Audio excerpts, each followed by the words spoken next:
Falemos de dados. Cerca de 17 milhões de pessoas foram diagnosticadas como depressivas no começo do século XXI. 6 em cada 10 pessoas da América Latina não conseguem ou não procuram ajuda, mesmo com diagnóstico. 800 mil pessoas morrem por suicídio todos os anos. No mundo, 350 milhões de pessoas se encaixam em algum quadro depressivo. Acho que a gente precisa falar disso, né? Setembro é um mês que a gente costuma falar, o Setembro Amarelo, onde existe uma visibilidade, uma abertura maior para temas que retratem, que falem sobre a saúde mental, depressão, bipolaridade, prevenção ao suicídio e assim vai.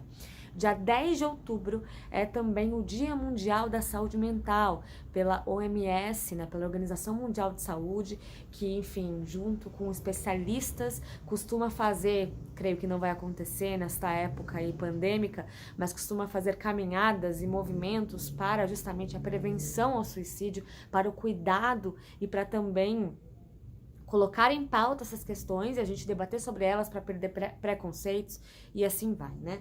E aí eu fui reler este livro aqui, que parece, a priori, um livro de terror, que chama O Papel de Parede Amarelo, que é um clássico aí da Charlotte Perkins, uma escritora feminista que escreveu esse livro. Ele é super antigo, não lembro exatamente agora qual foi o ano que ela escreveu, mas basicamente, 1892, mas basicamente traz a história de uma mulher que ela é casada com um médico, ela tá claramente no estado depressivo e ela é colocada dentro de um quarto que tem um papel de parede amarelo com algumas figuras geométricas que acabam consumindo ela. E ela vai falando, né, sobre essa força de vontade que ela não tem, sobre ela tentar ter um autocontrole e do médico falando, né, que ela não tem nada, que ela não tem razão para estar doente, e isso ficou me lembrando muito a Metamorfose do Kafka. Aliás, toda a literatura kafkaniana que tem essa coisa, essa angústia que você não consegue respirar. Aliás, o processo depressivo, né, para quem não sabe, eu fui diagnosticada com bipolaridade. O processo depressivo, normalmente, ele vem com essa coisa de, esse desespero, essa angústia, esse fardo que a gente acha que a gente e como quase ninguém conversa sobre isso, a gente vai mantendo isso pra gente, né? Até os dados que eu dei, 6 a cada 10 pessoas na América Latina não procuram ajuda ou não conseguem procurar ajuda para os seus casos, né, depressivos. Tem até um vídeo que fizeram, que a OMS fez, comparando a depressão como um cachorro que fica em cima da cara da pessoa e que você só consegue enxergar através daquele cachorro, através daquele fardo. E basicamente Kafka, né, em todos os seus livros tem sempre esse processo angustiante. Aliás, há quem diga que a metamorfose, que o Gregor Samsa se transforma numa barata, né, é talvez uma alegoria a toda a ideia, né, de que é um quadro depressivo que está sendo tratado ali, né? O Gregor Samsa virando uma barata, sem conseguir sair do quarto, sem conseguir sair daquele estado que ele tá, e tão sombrio, né? Que é uma coisa muito presente em todas as obras do Kafka, mas em A Metamorfose, que é um absoluto clássico dele, você sente isso, né, muito grande. Outro que você sente também, esse processo grande, é o processo, né, do Kafka, que o cara é acusado de um crime, mas ele tá sendo preso e ele não sabe que crime ele cometeu e ninguém fala pra ele. Então você fica o livro todo assim, ó, sabe, parece que falta um ar num furacão. Eu costumo usar essa analogia aí, né, que é bem parecida também com esse processo de você virar uma barata, talvez, né, em Metamorfose.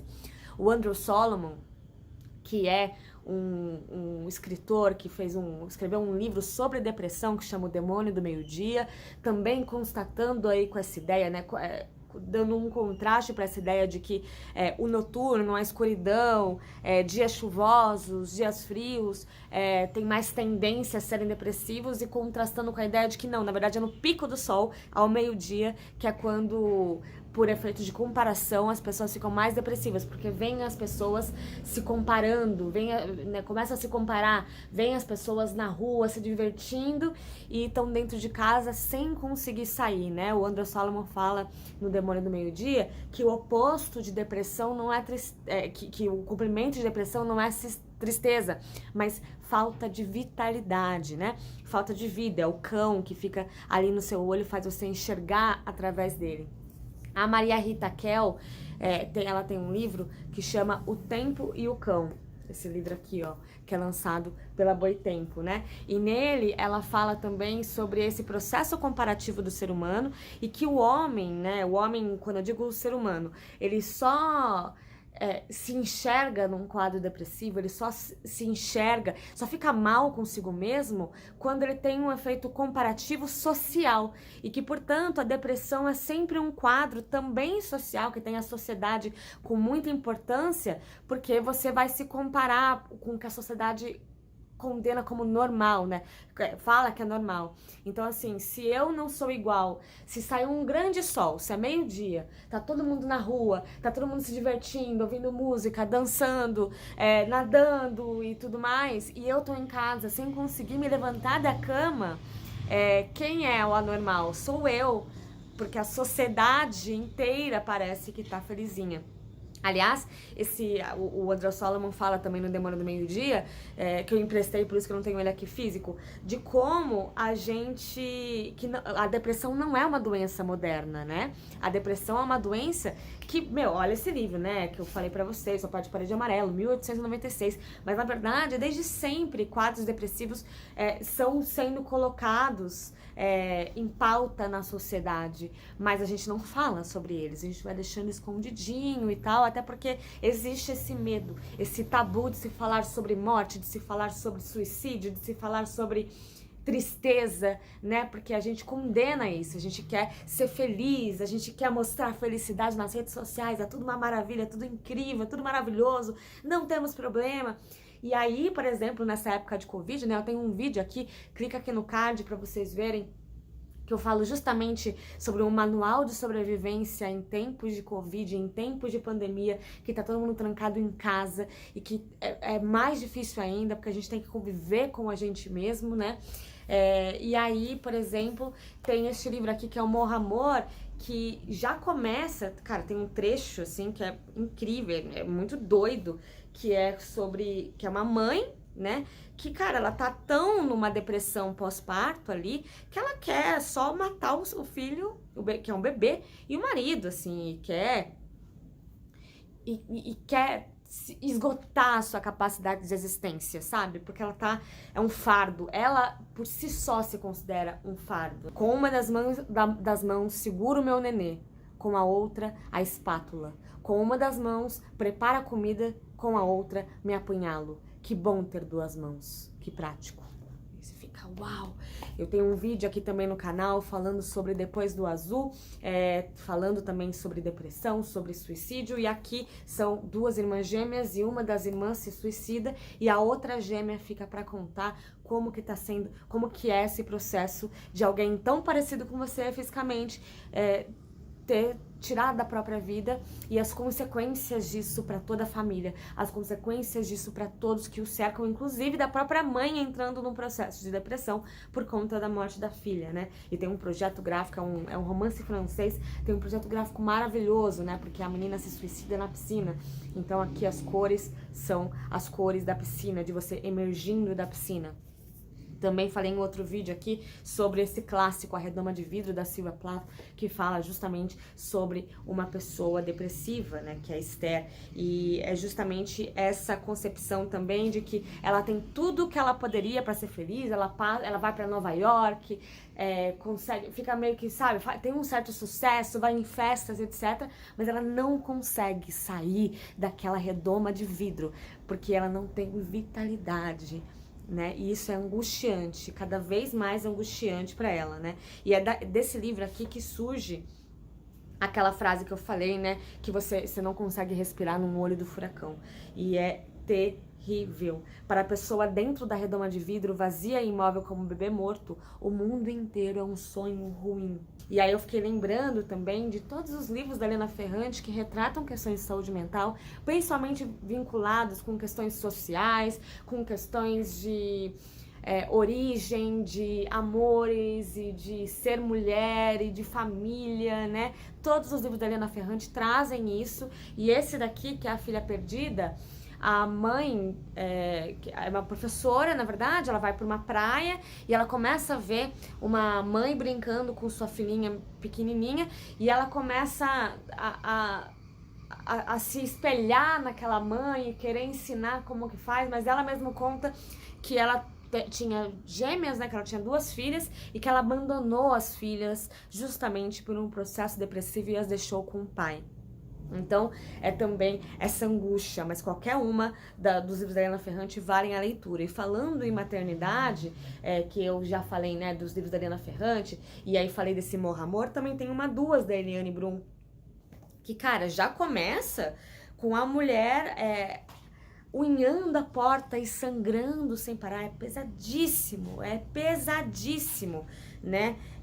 O sangue saindo pela boca do braço, quantas vezes eu já me cortei. É a primeira frase desse livro. É muito pesado e é também a relação de mãe e filha, né? Outro livro que fala sobre depressão é Controle, da Natália Borges Polesso. Também tem vídeo aqui no canal falando que ela mesma, ela tem epilepsia, mas mais do que isso, e ela se vê condenada a viver uma vida em que ela não pode fazer nada, porque o quadro dela é bem severo.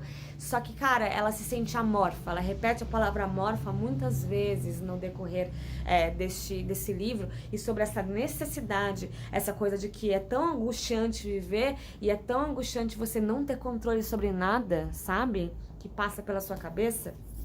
Aí fiquei lembrando da Pat Smith, quando ela contando a história dela nos Só Garotos, né? Que ela convive com artistas como Janis Joplin, Jimi Hendrix, enfim, uma galera, Andy Warhol, que ela vai convivendo quando ela chega em Nova York, a poeta do punk, né? Ela ainda é muito, muito novinha, e ela convive com pessoas que têm quadros depressivos muito severos, e ela conta como que é esse processo, né? Uma história real. E falando em história real, Pagu, né? Que enfim, sempre foi acometida pela depressão, teve uma vida muito trágica, tentou se suicidar diversas vezes.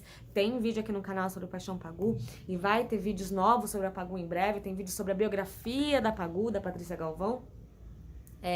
E aqui nesse livro, né, que é uma autobiografia da última prisão que ela esteve, e que, assim, o Oswald de Andrade, cara, o ex-marido dela, não deixando ela ver o filho, ela tendo apanhado, tendo sido presa 32 vezes, apanhou grávida, enfim, passou por diversas coisas e, cara, não conseguiu se recuperar de tanto soco que ela levou, sabe?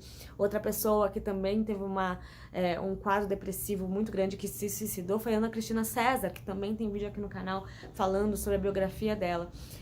E por último, e não menos importante, talvez a Rupi aí trazendo uma poesia que passa por vários processos, né, poéticos, e que você sente esta mulher que passa por essa montanha-russa de emoções e de esses amores e dessas questões, e que são aqui embalados por esses poemas, né? São diversos os livros que eu poderia citar aqui pra vocês, tem muito mais, mas eu acho que esses são ótimos temas, ótimos jeitos da gente entender como que isso funciona e perder esse preconceito e falar sobre isso. Nós precisamos falar sobre saúde mental. É por isso que eu estou aqui e é por isso que tem tanto vídeo, tem uma playlist completa aqui pra vocês, com vários vídeos indicando livros e falando sobre depressão e saúde mental.